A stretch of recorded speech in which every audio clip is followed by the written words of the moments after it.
ខ្ញុំបាទសូមជម្រាបសួរលោកអ្នកនិងទស្សនិកជនថ្ងៃនេះយើងបានជួបគ្នាសារជាថ្មីម្ដងទៀតហើយតាមរយៈវីដេអូឃ្លីបខ្ញុំបាទចេញពីហាង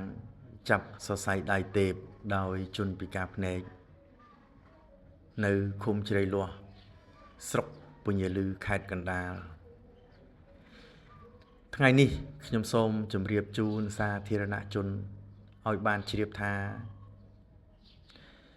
ព្យាបាលដោយការម៉ាស្សានេះមិនចាំបាច់តែលោកអ្នកឈឺខ្លាំងដល់ថ្នាក់ដេកដួលលើកន្ទេលមកជ្រើសរើសយកសេវាកម្មនេះបាទទេលោកអ្នកណាលោកអ្នកត្រឹមតែមានអារម្មណ៍ថា stress នឿយណាយនឹងការងារចុករួយស្មាចង្កេះខ្នងសរីរាង្គកាយបន្ទាប់ពីដែលយើងធ្វើការរួចជាពិសេសในវីដេអូខ្ញុំបានរៀបរាប់ពីវីដេអូមុនហ្នឹងបាទលោកអ្នកណាក៏លោកអ្នកអាចមកជ្រើសរើសយកសេវាកម្មនេះបានដែរលោកអ្នកមួយចំនួនតែងតែសួរខ្ញុំថាខ្ញុំអត់ឈឺអីផងតើខ្ញុំអាចមកធ្វើបានអត់ពេលនេះវីដេអូឃ្លីបខ្ញុំបញ្ជាក់ថាប្រកាសជាបានលោកអ្នកប្រកាសជាបានបាទដោយសារតែសរីរាង្គរបស់យើងគឺពីមួយថ្ងៃទៅមួយថ្ងៃគឺធ្វើការអត់ឈប់ឈរ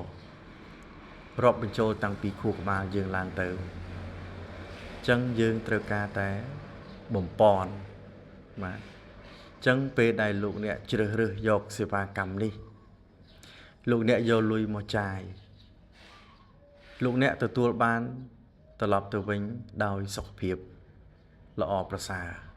ដោយសុខភាពល្អបរិបូរណ៍បាទលោកអ្នកណាបាទលេខទូរស័ព្ទទំនាក់ទំនងមានពីរប្រព័ន្ធ012 69 67 59 070 69 67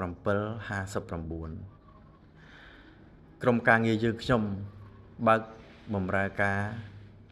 ម៉ោង8ព្រឹកចាប់ផ្ដើមលោកអ្នកបាទបិទទៅវិញម៉ោង8ល្ងាចបាទសូមអញ្ជើញលោកអ្នកមកទទួលការព្យាបាលដោយម៉ាស្សាជាមួយនឹងក្រុមដ៏មានជំនាញយើងខ្ញុំបាទ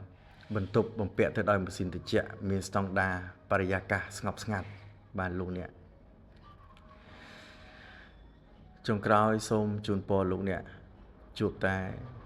នឹងជ័យជំនះបាទរៀងរាល់ភារកិច្ចបាទសូមអរគុណ